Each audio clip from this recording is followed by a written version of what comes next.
Čivarība, tātad uz tirgu iet T4, karavela 99. gads, 2.5, 105 kW garā bāze. Pa perimetru, protams, rūsa viss kaut kur ir un vizuālā varētu gribēties labāku, bet tā, protams, mašīnas gads dara savu. Diski ļoti smuki, labā stāvoklī 16, pilnīgi jaunas ziemas riepas tika uzliktas. Visi vajadzīgie simboli ir riepām. Es teicu, laikam garā bāze. Garā bāze, rūsiņi, protams, ir. Vizuālo gribētos labāk, bet tā ir ok. Apskate mums ir līdz 30. maijam, ja nemaldos. Jā, 30. maijs. 8 vietas iekšā. 8 vietas, jo priekšā te ir nevis 2, bet 1 sēdeklis. Lai būtu ērtāk braukšana, tika braukts visu laiku uz tālajiem gabaliem. Ručka gan brīžam drusku ķerās.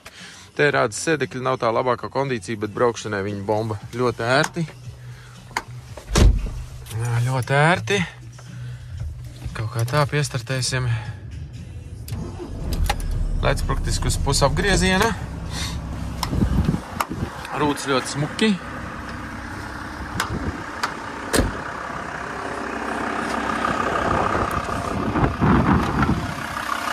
Kaut kā tā motors drusku, protams, ir nopuņķojies vietām, bet rūts var dzirdēt ļoti maigi, vienmērīgi.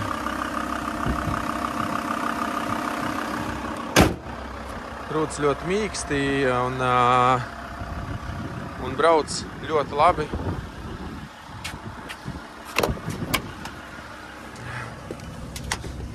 Garā kārba, tā kā braukšana ļoti patīkami. Un nobraukums gan 500 000, bet tas nav oriģinālais. Oriģinālais nobraukums ir vēl lielāks, bet katrā ziņā mašīna iet ļoti labi, daudz labāk nekā daudz ar mistiskiem attītiem 300 000. Ļoti dzīva, ļoti jāstra un praktiski to ir jāizjūt. Kad es šo auto pirku, tad šis auto gāja vislabāk no visiem, ko es izmēģināju T4 un es esmu centies visu darīt, lai viņi arī tādā stāvoklī uzturētu. Tā kā kaut kā tā.